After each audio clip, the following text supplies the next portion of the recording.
Hello guys, नमस्कार। Welcome to online ज्ञान by आनंद। तो मेरे उत्तराखंड के प्यारे साथियों, शाम का बज चुका 8। चलिए उत्तराखंड सामान्य ज्ञान की हमारी जो डेली वन लाइनर महासीरीज जा रही है उसको आगे बढ़ाते हैं। तो फिर ये उत्तराखंड के मित्रगणों, आपके लिए एक अच्छा कंटेंट हमारे चैनल के द्वारा हर रोज़ दिया जाता है। तो उत्तराखंड सामान्य ज्ञान का डेली 8 बजे हमारा यह शो रहता है, जिसमें हम आपको उत्तराखंड सामान्य ज्ञान के, उत्तराखंड जीके के वन लाइनर बेस पे कुछ महत्वपूर्ण प्रश्न देते हैं, जो कि साथियों आपके आने वाली जो परीक्षाएं हैं जिसमें उत्तराखंड जीके का पोर्शन है उसके लिए बहुत बहुत बेहद ही इंपॉर्टेंट है सवाल साथियों, क्योंकि यहीं से आपके प्रश्न बनने हैं। बस यही सीरीज आपको आगे बढ़ानी है, हमारा डेली रहेगा ये। आप लोग हमारे साथ कंटिन्यू करिएगा रोजाना रात 8 बजे। इससे सीरीज के आपको पहले के बार देखने हैं तो इसी वीडियो के आप डिस्क्रिप्शन बॉक्स में जाते हैं तो वहाँ सारे वीडियो आपको एक ही प्ले लिस्ट में मिल जाएंगे।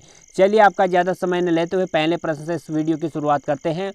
राज्य के किस नृत्य में आयु बंधन नहीं होता? राज्य का वो कौन सा नृत्य है जिसमें आयु बंधन नहीं होता साथियों? वो अपना झोड़ा नृत्य, जो कुमाऊं क्षेत्र में ज़्यादातर प्रचलन में है झोड़ा नृत्य। इसमें आयु का कोई बंधन नहीं होता, छोटा बड़ा बूढ़ा और हमारे सयाने आदमी सब इसमें जो है इसका नृत्य कर सकते हैं। इसमें कोई भी आयु बंधन नहीं होता। वो कौन सा है? झोड़ा नृत्य। दूसरा, छोपती लोकगीत किस रस से संबंधित है? एक छोपती लोकगीत जो गढ़वाल क्षेत्र में गाया जाता है साथियों, उसमें किस रस से संबंधित वह गीत है? तो वह लोकगीत है, यानी छोपती लोकगीत है श्रृंगार रस से संबंधित।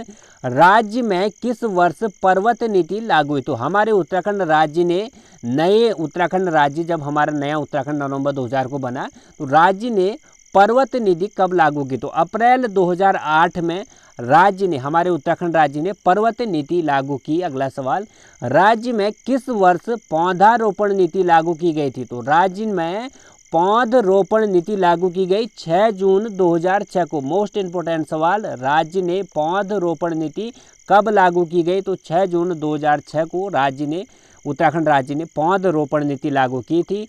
बद्रीनाथ जो चमोली जनपद में है साथियों, बद्रीनाथ के चारों तरफ जो प्रसारित बुग्याल है उसका नाम क्या है? तो चमोली जनपद का जो हमारा बद्रीनाथ है साथियों, उसमें जो प्रसारित एक दूर दूर तक जो बुग्याल है साथियों, बुग्याल क्या होते हैं? घास के मैदान होते हैं। तो दूर दूर तक वहाँ पे पेड़ों की मात्रा हमें बहुत कम मिलती है, तो उस क्षेत्र को हम बुग्याल कहते हैं। तो बद्रीनाथ के चारों तरफ जो प्रसारित बुग्याल है उसे हम कहते हैं कैला बुग्याल। आपको बता दें, बद्रीनाथ है हमारा चमोली में, केदारनाथ है रुद्रप्रयाग में, और यमुनोत्री गंगोत्री हमारे उत्तरकाशी जनपद में। चारों धाम आपको याद होने चाहिए। राज्य में खनिज दृष्टि से सबसे महत्वपूर्ण क्षेत्र कौन है? तो ये जो प्राकृतिक तरीके से साथियों हिमालय क्षेत्र को बांटा गया है उसमें एक शिवालिक क्षेत्र है, उस क्षेत्र को खनिज दृष्टि से सबसे महत्वपूर्ण क्षेत्र माना गया है। राज्य में रियल इस्टेट एक्ट 2016 कब लागू हुआ था? तो राज्य ने रियल इस्टेट एक्ट 2016 कब लागू किया गया? तो 31 जुलाई 2017 को उत्तराखंड राज्य ने रियल इस्टेट एक्ट 2016 अपने उत्तराखंड राज्य में लागू किया। डेट आपको याद रखनी है, कब? 31 जुलाई 2017 को राज्य ने रियल इस्टेट एक्ट 2016 लागू किया। अगला सवाल, सोमनाथ स्टेडियम और नरसिंह स्टेडियम राज्य में कहाँ पर स्थित है? तो साथियों आपको पता होगा कुमाऊं रेजिमेंट सेंटर में है ये दोनों stadium, Somnath stadium, Narsingh stadium. ये है रानीखेत सोमनाथ, हमारे जो हमारा ग्राउंड है किसका? कुमाऊं रेजिमेंट सेंटर का, वहाँ पे है सोमनाथ स्टेडियम और नरसिंह स्टेडियम। अगला सवाल, किस वर्ष कालू का डांडा लैंसडाउन में परिवर्तित हुआ? साथियों कालू का डांडा में पहले था मुख्यालय, तो फिर साथियों इस कालू के डांडे से लैंसडाउन में जो है गढ़वाल रेजिमेंट का सेंटर परिवर्तित किया गया 21 सितंबर 1890 को। तो आपको याद रखना है, कालू का डांडा में था पहले गढ़वाल रेजिमेंट सेंटर, लैंसडाउन में परिवर्तित किया गया 21 सितंबर 1890 को। अगला सवाल, राज्य में अंतिम बार नंदा राजाज यात्रा कब आयोजित की गई? तो हमारे उत्तराखंड राज्य में 12 वर्ष के उपरांत एक नंदा राजाज यात्रा का आयोजन किया जाता है साथियों। इससे पहले 2014 में यह यात्रा कंप्लीट हुई थी। 12 वर्ष के अंतराल के बाद लगती है यह यात्रा। नंदा देवी जो हमारी साथियों हमारे उत्तराखंड वासी बेटी की तरह मानते हैं, और कैलाश में इनको कैलाश इनका ससुराल है जहाँ हमारे शिवजी भगवान वास करते हैं। गौरी गंगा की ऊपरी घाटी को क्या कहा जाता है? तो गौरी गंगा की ऊपरी घाटी को कहा जाता है मल्ला जोहार। तो गौरी गंगा की जो ऊपरी घाटी है साथियों, उसको उस क्षेत्र को कहा जाता है मल्ला जोहार। विनसर वन्य जीव विहार किन पहाड़ियों पर स्थित है? पहले आपको बता दें, विनसर वन्य जीव विहार कहाँ है साथियों? अल्मोड़ा जनपद में है। तो यह किन पहाड़ियों पर स्थित है?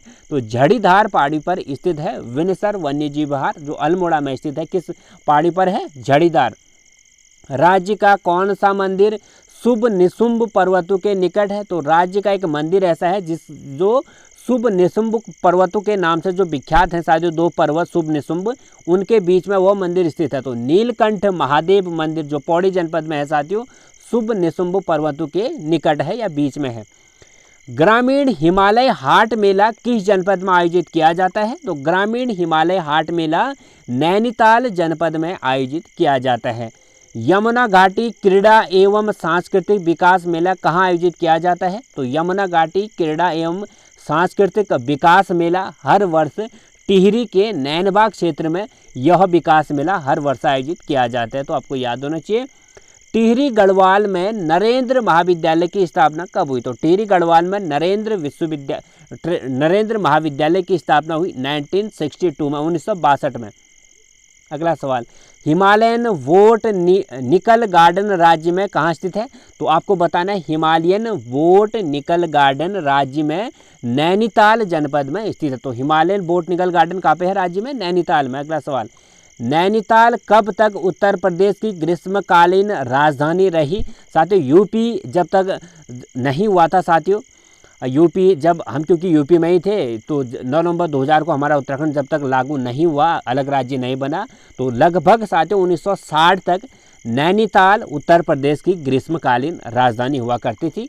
राज्य की कौन सी नदी वी आकार की घाटी बनाती है? तो एक नदी है साथियों जो बहते वक्त वी आकार की घाटी बनाते हुए बहती है, वो है अपनी अलकनंदा नदी। अलकनंदा नदी वी आकार की घाटी बनाते हुए बहती है। अगला सवाल, कुमाऊं किंग हेनरी रैमजे का कार्यकाल कितना रहा था? कुमाऊं किंग, इसको हम कुमाऊं किंग हेनरी रैमजे को कुमाऊं का वेताज बादशाह भी कहते हैं साथियों। कुमाऊं किंग भी इनको ये संज्ञा दी गई, कमिश्नर थे। तो Kumaon king Henry Ramsay, commissioner Henry Ramsay का कार्यकाल कितना रहा? 1856 में कुमाऊं के कमिश्नर बने और 1884 तक इनका कार्यकाल रहा। इंद्रमणि बड़ौनी के पिता का नाम क्या है? तो इंद्रमणि बड़ौनी के पिता का नाम था पंडित सुरेशानंद बड़ौनी। तो इंद्रमणि बड़ौनी के पिता का नाम क्या है? पंडित सुरेशानंद बड़ौनी। अगला सवाल, माँ गंगा हवाई पट्टी किस हवाई पट्टी का नाम है? तो माँ गंगा हवाई पट्टी कहते हैं साथियों चिन्नालीसौड़ हवाई पट्टी को। चिन्नालीसौड़ हवाई पट्टी कहाँ पे है? उत्तरकाशी जनपद में है, क्योंकि माँ गंगा जो उद्गम स्थल है यहीं से है, तो इसीलिए हम इसको माँ गंगा हवाई पट्टी भी कहते हैं, जो चिन्नालीसौड़ है उत्तरकाशी में। चंपावत स्थित पाताल रुद्रेश्वर गुफा की खोज कब की गई थी? तो चंपावत स्थित पाताल रुद्रेश्वर गुफा की खोज हुई 1993 में, 1993 में। वृजमोहन नेगी का संबंध किस क्षेत्र से है? तो वृजमोहन नेगी एक चित्रकार है साथियों, इनका संबंध चित्रकारिता से है। ये कविता पोस्टिंग भी करते हैं, पेंटिंग भी करते हैं। राज्य उपभोक्ता फोरम के पहले अध्यक्ष कौन थे? तो राज्य उपभोक्ता फोरम के पहले अध्यक्ष थे न्यायमूर्ति इरशाद हुसैन। तो राज्य उपभोक्ता फोरम के पहले अध्यक्ष कौन थे? न्यायमूर्ति इरशाद हुसैन। राज्य में वन पंचायत में कुल सदस्य में से कितनी महिला सदस्यों का होना अनिवार्य है? तो राज्य में जो वन पंचायतें हैं साथियों, उसमें कुल सदस्यों में से कितने सदस्य होना महिलाओं के लिए अनिवार्य है? तो महिलाओं के लिए वन पंचायत में 50% रिजर्वेशन है साथियों। 50% जो सीटें हैं कुल सीट के महिलाओं के लिए आरक्षित है, यानी 8 सीटें होंगी तो 4 सीटें जो है महिलाओं के लिए यहाँ पे आरक्षित होगी। तो इसके लिए वन पंचायत में 5 से 9 सीटें जो है, 5 से 9 सदस्य होते हैं इसमें से, जिसमें 50% जो होते हैं वो महिलाओं के लिए आरक्षित होते हैं। उत्तराखंड में ई डिस्ट्रिक्ट योजना कब लागू की गई? तो उत्तराखंड में ई डिस्ट्रिक्ट योजना लागू की सन 2009 में, जिसमें हमारे सारे कागजात अब ऑनलाइन होने लगे, आप लोग जानते होंगे। हुक्म सिंह पांगती का संबंध किससे है? तो पर्वतारोही हमारे हुक्म सिंह पांगती जी, जिनको भारत सरकार ने 1992 में पद्मश्री अवार्ड से नवाजा गया। भूमि बंदोबस्त हेतु किस डिप्टी कमिश्नर ने स्वयं प्रत्येक गांव का सर्वेक्षण किया? तो एक साथियों एक ऐसा डिप्टी कमिश्नर भी था जिसने भूमि बंदोबस्त तब किया था, और उसने जो साथियों पूरे गांव का भी सर्वेक्षण किया था खुद जाकर। तो वो थे हमारे बेकेट, जिसे हम साथियों बेकेट भी कहते हैं। भूमि बंदोबस्त 1864 की बात है। तो साथियों इनने गांव-गांव जाकर जो है खुद सर्वेक्षण किया था। उत्तराखंड तागा बैंक की स्थापना कब की गई? तो उत्तराखंड तागा बैंक की स्थापना कहाँ पे हुई? अल्मोड़ा जनपद में तागा बैंक की स्थापना की गई। किस तिथि को विलियम ट्रेल को कुमाऊं का कमिश्नर नियुक्त किया गया? तो आप लोग अवगत हो साथियों, कुमाऊं का प्रथम कुमाऊं कमिश्नर कौन है? वो है हमारा कुमाऊं का प्रथम कमिश्नर ई गार्डनर। 1815 में ई गार्डनर को कुमाऊं का कमिश्नर नियुक्त किया गया, जब गोरखा लोग हार गए थे अंग्रेजों से। तो उसके बाद ई गार्डनर के बाद जो कमिश्नर बने 1 अगस्त 1817 को, वो बने विलियम ट्रेल। अगला सवाल, कौन सा गोरखा शासक कृषकों के प्रति उदार था? एक गोरखा शासक ऐसा था जो कृषक यानी जो कृषि से क्षेत्र से संबंधित जो किसान भाई होते हैं उनके लिए उदार था। हस्तदल चौतरिया जो था गोरखा शासक था और वो कृषकों के लिए उदार था। मध्यकालीन उत्तराखंड में पुलों पर लगाए जाने वाला कर का नाम बताइए। तो मध्यकालीन उत्तराखंड में पुलों से यदि कोई गुजरता था तो उनको कर देना पड़ता था, उस कर का नाम था जूलिया जो कर है पुलों पर लगाया जाने वाला कर था। पुराना दरबार नामक प्रसिद्ध राजप्रसाद कहाँ स्थित है? तो पुराना दरबार नामक प्रसिद्ध राजप्रसाद है टिहरी जनपद में। अगला सवाल, वन पंचायत हेतु नयाबाद एवं वेस्टलैंड रूल्स उत्तराखंड में कब लागू हुआ? तो वन पंचायत हेतु नयाबाद वेस्टलैंड रूल्स उत्तराखंड में 1 अगस्त 1934 को लागू हुआ। मोस्ट इंपोर्टेंट सवाल साथियों, वन पंचायत हेतु नयाबाद एवं वेस्टलैंड रूल्स उत्तराखंड में कब लागू हुआ? 1 अगस्त 1934 को। कमिश्नर ट्रेल का कार्यकाल जो है कुमाऊं में कितना रहा? तो अगस्त 1817 को बना कुमाऊं का commissioner trail, James trail, William trail, और 1835 तक ये है कुमाऊं का कमिश्नर रहा। मुंदौली किस जनपद में है? तो मुंदौली एक क्षेत्र है साथियों जो कहाँ पे है? चमोली जनपद से है।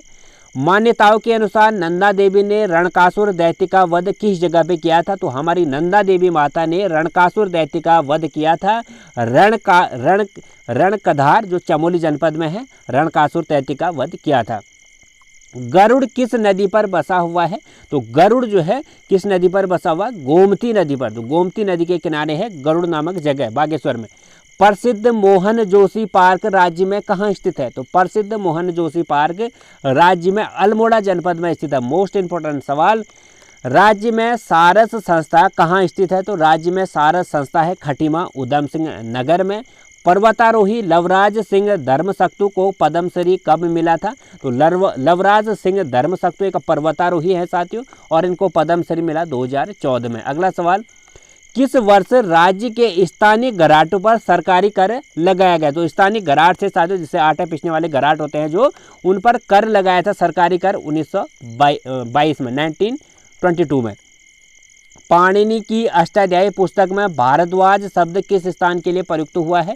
तो पाणिनि की अष्टाध्यायी पुस्तक में भारद्वाज शब्द टिहरी और पौड़ी के लिए प्रयुक्त हुआ है। तो संयुक्त रूप से भारद्वाज जो शब्द प्रयुक्त हुआ है पाणिनि की अष्टाध्यायी पुस्तक में टिहरी और पौड़ी के लिए हुआ है।